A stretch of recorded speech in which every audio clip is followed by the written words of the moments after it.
Welcome back to show. So பார்த்துட்டீங்கன்னா நம்மளோட Lakshmi எக்ஸ்போர்ட்லேருந்து Rameshkumar sir வந்திருக்காங்க. ஏற்றுமதி வழிகாட்டி நிறைய விஷயங்கள் சொல்லிட்டு இருக்காங்க. நானும் சில கேள்விகள் கேட்டிருக்கேன். இன்ட்ரெஸ்டிங்காக போயிட்டு இருக்கு சார். தொடர்ந்து கேள்விகளை போகலாம் சார். Super sir. சார் இப்போ லாஸ்ட் வீக் பார்த்தத விட நீங்கள் கொஞ்சம் எங்கே இருக்க மாதிரி இருக்கீங்க? என்ன விஷயம்? ஏதாச்சும் தொழில் ரகசியம் மாதிரி, அழகு ரகசியம் இருக்கா? என்ன இதுதாங்க சார், நேயர் விருப்பம் ப்ரோக்ராம். உங்களோட சந்தோஷம் அது எப்படி சொல்றது, அதுதான் எல்லா சந்தோஷத்துக்கும் காரணங்க சார். அப்படிங்களா? கேட்கறதுக்கு ரொம்ப சந்தோஷமா தான் இருக்கு. பட் இருந்தாலுமே நான்லாம் பாருங்களேன், ஏதோ ஒரு மைண்ட் செட்ல சுத்திட்டு இருக்கேன். இந்த ஷோ ஒரு டைம்ல கொஞ்சம் ஜாலியாயிருது. பட் இருந்தாலும் ஃபேஸ் அப்படி எங்க மெயின்டைன் பண்றீங்களா? ஏதாச்சும் இப்போ டிப்ஸ் கொடுங்க. இப்போ நம்ம 2 பேர் போனோம்னா இவன் யாருப்பா அவங்க சித்தப்பா பையன் மாதிரி இருக்கான் அப்படின்னு சொல்லிடுவாங்க என்னை பார்த்து. ஸோ ஏதாச்சும் அழகின் வந்து ரகசியம் என்ன சார் உங்களுக்கு? யோகா பண்றதுங்க சார். யோகா பண்றீங்க, மைண்ட் ரிலாக்ஸேஷனுக்கு வந்து யோகா. சார். ஓகேங்க சார். நம்ம அதுதான் அதை பத்தி கேட்கறேன் நான்.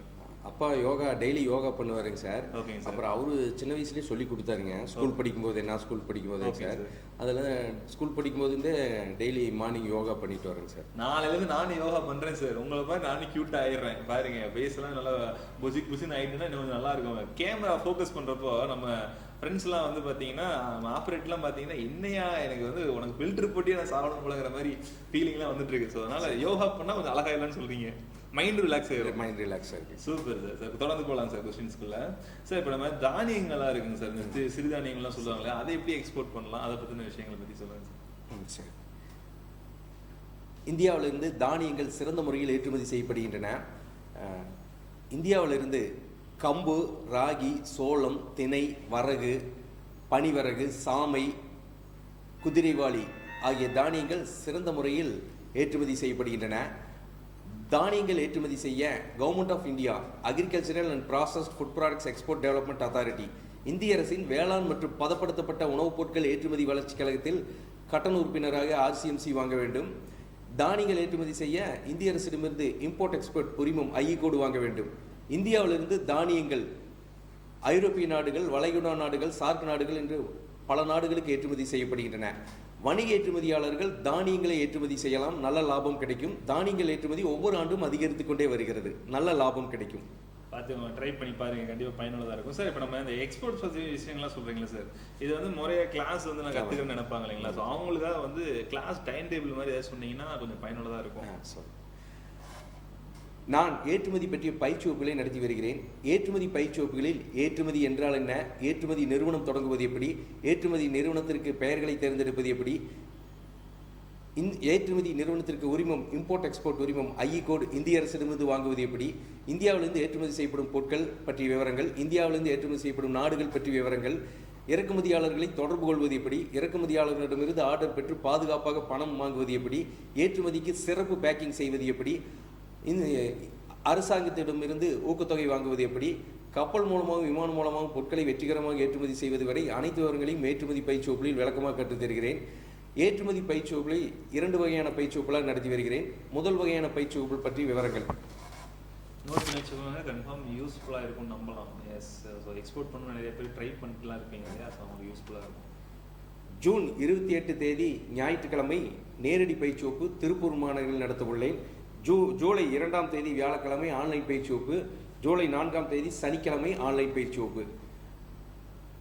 தூரமான மாவட்டங்களில் வசிப்பவர்களும் வெளிநாடுகளில் வசிப்பவர்களும் திருப்பூர் மாநகருக்கு நேரடி பயிற்சி வகுப்புகளுக்கு வர இயலாதவர்களுக்காக ஏற்றுமதி பயிற்சி 3 ஆன்லைன் பயிற்சி வகுப்புகளாக நடத்தி வருகிறேன். இந்த 3 ஆன்லைன் பயிற்சி வகுப்புகள் பற்றிய தேதி அட்டவணை: ஜூன் 30ஆம் தேதி செவ்வாய்க்கிழமை ஆன்லைன் பயிற்சி வகுப்பு, ஜூலை 2ஆம் தேதி வியாழக்கிழமை ஆன்லைன் பயிற்சி வகுப்பு, ஜூலை 4ஆம் தேதி சனிக்கிழமை ஆன்லைன் பயிற்சி வகுப்பு. ஆன்லைன் பயிற்சி வகுப்புகளும் நேரடி பயிற்சி வகுப்புகளின் தரத்தில் நடத்தி வருகிறேன். ஆன்லைன் பயிற்சி வகுப்புகள் கூகுள் மீட்டில் நடத்தி வருகிறேன். Super sir, super sir. Sir தொடர்ந்து அடுத்த கேள்வி என்னென்னா சார் இருக்குங்கன்னா, இப்போ நம்ம அந்த டிஷர்ட்ஸ் பற்றி சொன்னீங்க இல்லைங்களா? பனியன்னா நம்ம டாலசிட்டி திருப்பூர் தான் அப்படிங்கிற மாதிரி விஷயங்கள்லாம் சொன்னீங்க. இப்போ வந்து காட்டன் துணிகள் இருக்குல்லங்க சார், அது வெளிநாட்டில் நிறைய இடத்துல இப்போ சேல்ஸு எக்ஸ்போர்ட்லாம் பண்ணுறாங்க. ஸோ சர்வதேச கண்காட்சி அதெல்லாம் பண்ணுறாங்க இல்லைங்களா சார்? அதை பற்றின டீட்டெயில்ஸ் சொல்லுங்கள் சார்.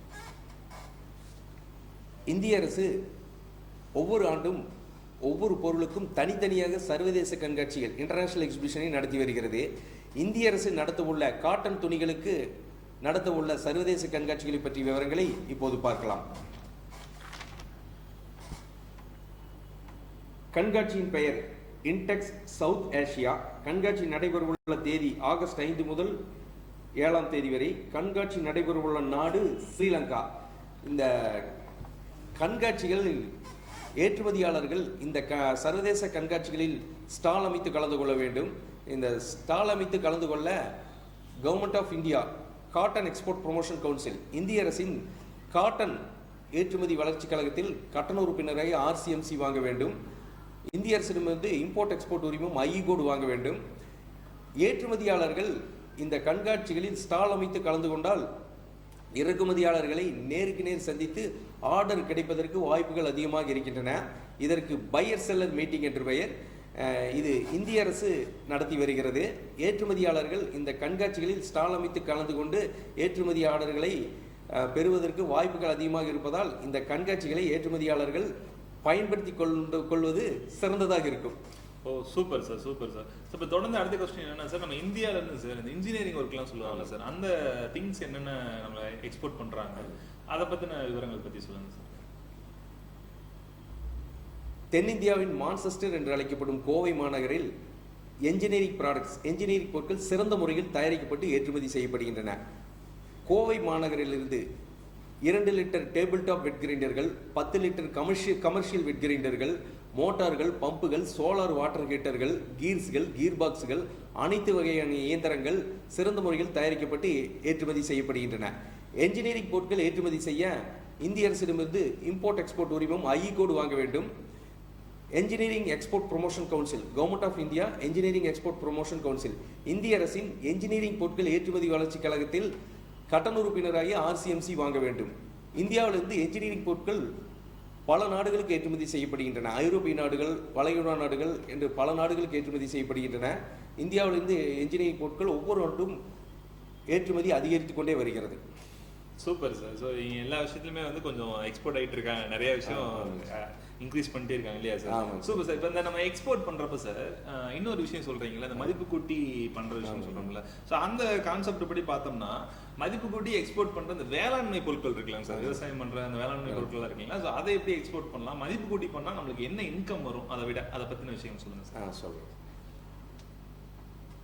அப்படியே ஏற்றுமதி செய்வதை விட மதிப்பு கூட்டி ஏற்றுமதி செய்யும் பொழுது லாபம் 10 மடங்கு அதிகமாக கிடைக்கும். 10 மடங்கு அதிகமாக கிடைக்கும் சார்.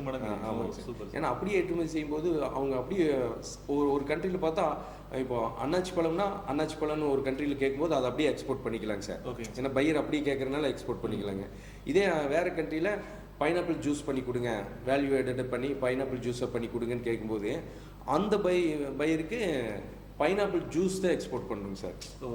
நான் பைனாப்பிள் தான் பண்ணுவேன், ஜூஸ் பண்ண மாட்டேன்னு சொல்லக்கூடாதுங்க. மதிப்பு கூட்டி பைனாப்பிள் ஜூஸ் எக்ஸ்போர்ட் பண்ணுறதுனால நமக்கு இன்கம் ஜாஸ்தி.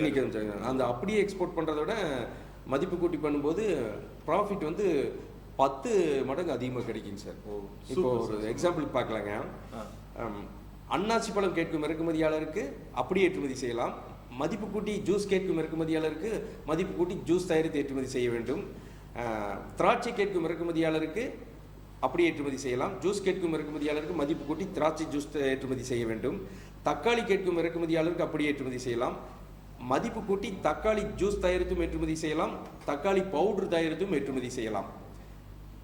அப்படி ஏற்றுமதி செய்வதை விட மதிப்பு கூட்டி ஏற்றுமதி செய்யும் போது லாபம் 10 மடங்கு அதிகமாக கிடைக்கும். சூப்பர் சார், ட்ரை பண்ணி பாருங்க, கன்ஃபார்ம் யூஸ்ஃபுல்லாக இருக்கும் சார். இப்போ ஒரு லென்த்தான ஒரு கொஸ்டின் சார், இதில் நிறைய விஷயங்கள்லாம் இருக்குது, அதை பற்றி பேசலாம்னு இருக்கேன். என்னன்னா சார், இந்த HS கோடுன்னு சொல்லி ஒரு விஷயம் இருக்குல்ல சார், SS கோடு, அதை பற்றின விவரங்கள், அது மட்டும் இல்லாமல் சில விஷயங்கள் கிராம்பு, முருங்கை இலை மற்றும் முருங்கை இலை பவுடர் சார், அப்புறம் கவரிங் நாய்கள் ஆகிய பொருட்கள் எல்லாத்துக்குமே இந்த HS கோடுன்னு சொல்கிறாங்க. அப்படின்னா என்ன விஷயம், அது கொஞ்சம் டீட்டெயிலாக சொன்னீங்கன்னா யூஸ்ஃபுல்லாக இருக்கும். சரி, HS கோட் என்பது ஹார்மோனைஸ்டு சிஸ்டம் கோட். ஒவ்வொரு பொருளுக்கும் HS கோட் இருக்கிறது. அந்த HS கோட் குறிப்பிடும் பொழுது உலகம் முழுவதும் உள்ள இறக்குமதியாளர்கள் இந்த HS கோட் வைத்தே இந்த பொருளைத்தான் ஏற்றுமதியாளர் குறிப்பிடுகிறார் என்று ஏற்றுமதியாளரும் அறிந்து கொள்வார், இறக்குமதியாளரும் அறிந்து கொள்வார். இந்த HS கோடை ஏற்றுமதியாளர் அறிந்து கொள்வது நல்லது. இந்த HS கோட் பற்றிய விவரங்களை இப்போது பார்க்கலாம். கிராம்பு HS கோட் 09071010. முருங்கை இலை மற்றும் முருங்கை இலை பவுடர் HS கோட் 12119029. கவரிங் நகைகள், கவரிங் கம்மல், கவரிங் நெக்லஸ், கவரிங் மாலைகள் HS கோட் 71171990. ஒவ்வொரு பொருளுக்குமே ஹெச்எஸ் கோட் இருக்கிறது. அந்த ஹெச்எஸ் கோடை ஏற்றுமதியாளர் அறிந்து கொண்டு ஏற்றுமதி செய்வது சிறந்தது. இந்த ஹெச்எஸ் கோடை குறிப்பிட்டாலே இறக்குமதியாளர், உலகம் முழுவதும் உள்ள இறக்குமதியாளர்கள் இந்த பொருள் தான் என்று அறிந்து கொள்வார்கள். டிஷர்ட்டுக்கும் இருக்குங்க சார். ஓ சூப்பர் சார். அப்ப அப்படி யூஸ் பண்ணோம்னா கொஞ்சம் பெட்டரா இருக்கும்னு சொல்றீங்க. ஆமாங்க சார். அந்த எல்லாத்தையுமே கோட் இருக்கு. எல்லாத்துக்குமே கோட் இருக்குங்க சார். Super sir. சார் இப்போ இந்த ஏற்றுமதி தொழில் வந்து முழு நேரமா செய்யலாமா? சில பேருக்கு இந்த கொஸ்டின் வரும்ல, இந்த பார்ட் டைம் பண்ணாலுமே இதுல உள்ள ஜாயின் பண்ணதுக்கு அப்புறம் அது கொஞ்சம் இன்ட்ரெஸ்டா இருந்துச்சுன்னா ஃபுல் டைம் பண்ணலாமா அப்படின்னு ஒன்று வரும். ஸோ அது பத்தின விவரங்கள் பத்தி சொல்லுங்க. ஏற்றுமதி தொழிலை ஃபுல் டைம் முழு நேரமாக தாராளமாக செய்யலாம். கல்லூரி படிப்பை முடித்தவர்கள், குடும்ப தலைவிகள், ஓய்வு பெற்ற அரசு அதிகாரிகள் என்று அனைவருமே முழு நேரமாக ஏற்றுமதி தொழில் செய்யலாம். உள்நாட்டில் செய்யும் தொழிலை விட ஏற்றுமதி தொழில் லாபகரமான தொழில், சுலபமான தொழில், பாதுகாப்பான தொழில். அதனால் ஏற்றுமதி தொழிலை ஃபுல் டைம் முழு நேர தொழிலாக தாராளமாக செய்யலாம். நல்ல லாபமும் கிடைக்கும். ஏற்றுமதி தொழில் நல்ல லாபம் தரக்கூடிய தொழில். சூப்பர். ட்ரை பண்ணி வேணா பாருங்க. ஃபுல் டைமா பண்ணலாம். பட் ஆனால் ஸ்டார்ட் பண்றப்ப பார்ட் டைமா ஸ்டார்ட் பண்ணலாம் இல்லைங்களா சார்? இருக்கு ஆர்டர் வர வர ஃபுல் டைமா அப்படியே. கண்டிப்பா சார். ஏன்னா இருக்கிற வேலையை விட்டுறக்கூடாது இல்லையா? அப்படி ஒரு கான்செப்டுக்காக இந்த ஒரு விஷயம் சொல்றாங்க. பயனுள்ளதாக சொல்றாங்க, கேட்டுக்கோங்க. ஸோ இப்போ இருக்கிற ஜென்ரேஷனுக்கெல்லாம் சில விஷயங்கள் சொன்னா அதை எடுத்துக்கிற ஒரு மனப்பக்குவம் இருக்கு இல்லையா சார்? கண்டிப்பா அவங்களுக்கு காலேஜ் போறவங்களுக்கு மோஸ்ட்லி இது வந்து கண்டிப்பாக ஒரு முக்கியமான விஷயமா இருக்கும் அண்ட் யூஸ்ஃபுல்லான ஒரு விஷயமா இருக்கும். ஸோ தொடர்ந்து அடுத்த கொஸ்டின் என்ன சார், இந்தியாவிலேருந்து ஏற்றுமதி செய்யப்படும் இந்த கட்டடம் சம்மந்தப்பட்ட கன்ஸ்ட்ரக்ஷன் சம்மந்தப்பட்ட பொருட்கள்லாம் இருக்குல்ல சார், அதை எப்படி எக்ஸ்போர்ட் பண்ணுறாங்க, அதை பற்றின விவரங்கள் பற்றி சொல்லுங்கள் சார். இந்தியாவிலிருந்து கட்டிட பொருட்கள், கன்ஸ்ட்ரக்ஷன் கூட்ஸ், பில்டிங் மெட்டீரியல்ஸ் சிறந்த முறையில் ஏற்றுமதி செய்யப்படுகின்றன. இந்தியாவிலிருந்து செங்கல், ஹாலோ பிளாக்கள், சிமெண்ட், ஜல்லி, கம்பி ஆகிய கட்டிடப் பொருட்கள் சிறந்த முறையில் ஏற்றுமதி செய்யப்படுகின்றன. இந்தியாவிலிருந்து கட்டிடப் பொருட்கள் மாலத்தீவு, வளைகுடா நாடுகள், பல நாடுகளுக்கு ஏற்றுமதி செய்யப்படுகின்றன. கட்டிடப் பொருட்கள் ஏற்றுமதி செய்ய government of India project export promotion council, இந்திய அரசின் கட்டிடப் பொருட்கள் ஏற்றுமதி வளர்ச்சி கழகத்தில் கட்டண உறுப்பினராகி RCMC வாங்க வேண்டும். இந்திய அரசிடமிருந்து இம்போர்ட் எக்ஸ்போர்ட் உரிமம் IE கோடு வாங்க வேண்டும். இந்தியாவிலிருந்து கட்டிடப் பொருட்களும் ஒவ்வொரு ஆண்டும் ஏற்றுமதியும் அதிகரித்துக் கொண்டே வருகிறது. கட்டிடப் பொருட்கள் சிறந்த முறையில் ஏற்றுமதி செய்யப்படுகின்றன. ஓ சூப்பர் சார். சார் இப்போ அடுத்த கொஸ்டின் என்னன்னா சார், நம்ம எல்லாத்துக்குமே யூஸ்ஃபுல்லாக தேவைப்படுறது ட்ரெஸ்ஸு, கிளாத் இதெல்லாம் சொல்லுவோம் இல்லைங்களா? ஸோ அப்போ இருக்க போது யூஸ்ஃபுல்லாக இருக்குது இன்னொரு முக்கியமான விஷயம்னா, நம்ம வெளியே போயிட்டு வரணும்னா செப்பல் எல்லாம் போயிட்டு வர முடியாது. மிதியடியில் வந்து ரொம்ப தேவையான ஒன்றா மாறிடுச்சு. இப்போ வந்து டிசைனாக செப்பல் வர ஆரம்பிச்சிருச்சு. அது செப்பலாம் நம்ம பார்க்கறது காலில் தான் போட்டிருக்கலாம் கண்டுபிடிக்கிற மாதிரி லெவலெல்லாம் வந்துட்டு இருக்கு. ஷூ டைப் ஆகட்டும், லெதர் டைப் ஆகட்டும், அந்த மாதிரி நிறைய செப்பல்லாம் இருக்கு இல்லைங்களா? ஸோ செப்பல் எப்படி எக்ஸ்போர்ட் பண்ணலாம்? மிதியடிகள் வந்து நல்ல ஒரு வேல்யூ இருக்கா? அதை எப்படி சார் எக்ஸ்போர்ட் பண்ணலாம், அதை பற்றி சொல்லுங்கள் சார். இந்தியாவிலிருந்து லெதர் ப்ராடக்ட்ஸ், தோல் காலணிகள் சிறந்த முறையில் ஏற்றுமதி செய்யப்படுகின்றன. ஆண்கள் அணியக்கூடிய காலணிகள், பெண்கள் அணியக்கூடிய காலணிகள், குழந்தைகள் அணியக்கூடிய காலணிகள் சிறந்த முறையில் ஏற்றுமதி செய்யப்படுகின்றன. இந்த தோல் காலணிகள் தமிழ்நாட்டில் வேலூர் மாவட்டம், ராணிப்பேட்டை, வாம்பூர், வாணியம்பாடி ஆகிய பகுதிகளில் சிறந்த முறையில் தயாரிக்கப்பட்டு ஏற்றுமதி செய்யப்படுகின்றன. இந்தியாவிலிருந்து தோல் காலணிகள் ஐரோப்பிய நாடுகள், வளைகுடா நாடுகள், பல நாடுகளுக்கு ஏற்றுமதி செய்யப்படுகின்றன. இந்த தோல் காலணிகள் ஏற்றுமதி செய்ய government of India leather export promotion council, இந்திய அரசின் தோல் பொருட்கள் ஏற்றுமதி வளர்ச்சி கழகத்தில் கட்டண உறுப்பினராகி RCMC வாங்க வேண்டும். இந்திய அரசிடமிருந்து இம்போர்ட் எக்ஸ்போர்ட் உரிமம் IE கோடு வாங்க வேண்டும். தோல் காலணிகள் சிறந்த முறையில் ஏற்றுமதி செய்யப்படுகின்றன. ஓ சூப்பர் சார். சார் இப்போ எனக்கு அந்த ஹெச்எஸ்ன்னு சொல்லி ஒரு கோட் கேட்டோம்ல, அதே மாதிரி LC அப்படின்னு சொல்லி ஒரு விஷயம் இருக்குல்ல சார், அப்படின்னா என்ன சார் சொல்லுங்க. LC என்பது லெட்டர் ஆஃப் கிரெடிட்.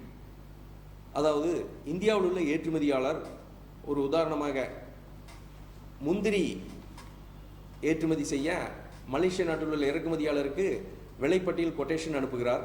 மலேசிய இறக்குமதியாளர் கொட்டேஷனை விலைப்பட்டியல் பிடித்திருக்கிறது என்று கன்ஃபார்ம் செய்கிறார். PO பர்ச்சேஸ் ஆர்டர் காப்பி அனுப்பி ஆர்டரை உறுதி செய்கிறார். ஏற்றுமதியாளர் மலேசிய இறக்குமதியாளரிடம் LC வேண்டும், அதாவது இர்ரோபிள் LC வேண்டும் என்று கேட்கிறார். இறக்குமதியாளர் அவருடைய வங்கியில் இர்ரோபிள் LC ஓபன் செய்து இந்தியாவில் உள்ள ஏற்றுமதியாளருக்கு வங்கி மூலமாக அனுப்புகிறார்.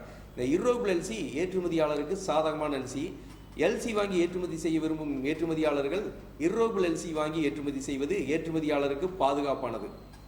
ஓ சூப்பர் சார். ஓ LCங்கிற விஷயத்துக்குள்ள இவ்வளவு இருக்கு இல்லைங்களா? பேமெண்ட் தாங்க சார். பேமெண்ட் அட்வான்ஸ் பேமெண்ட் மாதிரி LCமே அனதர் பேமெண்ட்டுங்க சார். ஓகே. திருப்பூரில் இருக்கிற கார்மெண்ட்ஸ் மேனுஃபேக்சர் எக்ஸ்போர்ட்டர்ஸ் எல்லாம் அட்வான்ஸ் பேமெண்ட் எல்சி வாங்கி பண்ணிட்டு இருக்காங்க சார். Super sir. சார் இப்போ இந்த ஸ்கூல் ஓப்பனிங் டைம்ல டிக்ஷனரி சம்மந்தப்பட்ட பொருட்கள்லாம் நல்லா இருக்கும்ல சார். ஸோ அதை எப்படி எக்ஸ்போர்ட் பண்ணுறாங்க, அதை பற்றின விஷயங்கள் பற்றி சொல்லுங்கள் சார். ஸ்டேஷனரி எக்ஸ்போர்ட்டுங்க சார். ஆமாம் சார், ஸ்டேஷனரி எக்ஸ்போர்ட்ஸ் ப்ளஸ் வந்து டிக்ஷனரிஸ்ன்னு சொல்லுவாங்க இல்லைங்களா, ஸோ அதை பற்றி சொல்லுங்கள் சார். ஸ்டேஷனரி பொருட்கள்,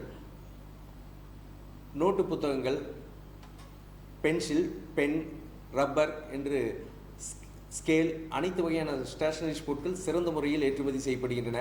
ஸ்டேஷனரி பொருட்களும் ஐரோப்பிய நாடுகள், வளைகுடா நாடுகள், சார்க் நாடுகளுக்கு சிறந்த முறையில் ஏற்றுமதி செய்யப்படுகின்றன. ஸ்டேஷனரி பொருட்கள் ஏற்றுமதி செய்ய இந்திய அரசிடமிருந்து இம்போர்ட் எக்ஸ்போர்ட் உரிமம் ஐஇ கோடு வாங்க வேண்டும். இந்திய அரசின் ஏற்றுமதி வளர்ச்சி கழகத்தில் காட்டன் உறுப்பினராக ஆர்சிஎம்சி வாங்க வேண்டும். ஸ்டேஷனரி பொருட்கள் சிறந்த முறையில் ஏற்றுமதி செய்யலாம். ஓ சூப்பர் சார். ஸ்டேஷனரி பொருட்கள் வந்து நிறைய வேல்யூ இருக்கு. ஸ்கூல் ஓப்பனிங் டைம்ல தான் சார், இல்லை எல்லா டைம்லயும் இருக்குங்களா? எல்லா டைம் இருக்கு. ஸ்கூல் ஓப்பன் பண்ண டைம்ல பார்த்தோம்னா அதுக்கு நல்ல கோயம்புத்தூர்லையும் கூட அந்த இது காலப்பட்டின்னு ஒரு லொகேஷன் இருக்குங்க சார். அங்க ஒருத்தர் இந்த பென் எல்லாம் அவரே மேனுஃபேக்சர் பண்ணிட்டு டொமஸ்டிக்ல பண்ணிட்டு கோயம்புத்தூர்ல வந்து புக்ஸ் நோட்ஸ் எல்லாம் கொஞ்சம் பிரைஸ் கொஞ்சம் கம்மியா கிடைக்கும்னு சொல்றாங்க. உண்மைதானா சார்? கொஞ்சம் கம்மியா கிடைக்கும் சார். ஸோ ஸ்டேஷனரி பொருட்கள் வாங்குறதுக்கு சிறந்த இடம்னா கோயம்புத்தூர் தானம்மா. அதை நீங்கள் ஓனாக பண்ண ஆரம்பிச்சீங்கனாலும் கண்டிப்பாக உங்களுக்கு பயனுள்ளதாக இருக்குன்னு அது தெரிஞ்சுக்கிட்டேன் சார். தொடர்ந்து அடுத்த கொஸ்டின் என்னன்னா சார், இப்போ அந்த தட்டுகள் இருக்குல்ல சார், நம்ம பாக்கு மட்டை தட்டுகள்லாம் இருக்குது. ஏன்னா இன்னைக்கு வந்து எல்லா இடத்துலையுமே சில்வர் தட்டு எதிர்பார்க்க முடியாது. அது பிளாஸ்டிக்கு, அது நம்ம என்ன ஃபுட்டு சாப்பிட்றோம், எதில் வச்சு சாப்பிட்றோங்கிறதே தெரியாத அளவுக்கு போயிட்டு இருக்க ஒரு காலகட்டத்தில் இருக்கும். அப்படி இருக்கப்போ நம்ம அந்த பாக்கு மட்டை தட்டுகள் எப்படி ஏற்றுமதி பண்ணலாம், ஆனால் பேக்கிங் வந்து எப்படி கொடுத்தா ஓரளவுக்கு ஈஸியாக கவர்ஃபுல் ஆகும் அப்படிங்கிற மாதிரி கேட்குறாங்க. அதை பற்றி சொல்லுங்கள் சார். பாக்குமட்டை தட்டுகளை சிறந்த முறையில் ஏற்றுமதி செய்யலாம். பாக்குமட்டை தட்டுகள் நல்ல வெண்மையாகவும், கருமை நிற புள்ளிகள், கருமை நிற கோடுகள் இல்லாமல் வெண்மையாகவும், தரமாகவும், தூய்மையாகவும் இருக்க வேண்டும். பாக்குமட்டை தட்டுகள் வெளிநாடுகளில் உள்ள மக்களின் அன்றாட உபயோகப் பொருளாக உள்ளது. பாக்குமட்டை தட்டுகளை அட்டைப்பெட்டியில் பேக்கிங் செய்ய வேண்டும். காட்டன் பாக்ஸ் அட்டைப்பெட்டியில் பேக்கிங் செய்ய வேண்டும். ஒரு காட்டன் பாக்ஸில் ஒரு 100 தட்டுகள் 200 தட்டுகள் என்று பேக்கிங் செய்து ஏற்றுமதி செய்வது சிறந்ததாக இருக்கும். ஓ super sir, super sir. Sir இப்போ நம்ம இந்த இத்தனை விஷயங்கள் டாபிக்லாம் பேசிட்டு இருக்கோம். ஸோ இப்போ ஒரு சூப்பரான சாங் பார்த்துட்டு வந்துருவோம். ஏன்னா ஒரு அப்போ தான் இன்னும் கொஞ்சம் பூஸ் பம்ஸாக இருக்குங்கிற மாதிரி தனி ஒருவன்லேருந்து ஒரு பாட்டு எடுத்து வச்சிருக்கோம். அந்த பாட்டு நல்ல ஒரு பாட்டு தான். அதில் முக்கியமான விஷயம் என்னன்னா, தனி ஒருவனில் வந்து ஹீரோக்கு எவ்வளோ இம்பார்ட்டன்ட் கொடுப்பாங்களோ ஹீரோவோட அதிகமாக அந்த வில்லனுக்கு பெரிய ஒரு இம்பார்ட்டன்ட் கிரியேட் பண்ணி வச்சிருப்பாங்க. சித்தார்த் அபிமானு சொல்லுவாங்க பேர் சொல்கிறப்போ. பட் அவங்க கேரக்டர் தான் வில்லனாக இருக்கும். பட் எனக்கு தெரிஞ்ச ஒரு ஃபுல்லாக ஹீரோ மெட்டீரியல் மாதிரி தான் தெரிஞ்சது. ஸோ அப்படி ஒரு சூப்பரான சாங் வச்சிருப்போம். ஆல்ரெடி கண்டுபிடிச்சிருப்பேன் இன்னொரு சாங்னு பார்த்துட்டு வாங்க. இன்னும் சில கேள்விகள் இருக்கு, பதில் சொல்றதுக்கு நம்ம ரமேஷ்குமார் சார் இருக்காங்க. கேள்விகள் இருந்தாலும் நீங்களும் கேட்டு தெரிஞ்சுக்கோங்க, பயனுள்ளதாக இருக்குன்னு நம்புறேன். இப்போ இன்னொரு சாங் பார்த்துட்டு வந்துடலாம்.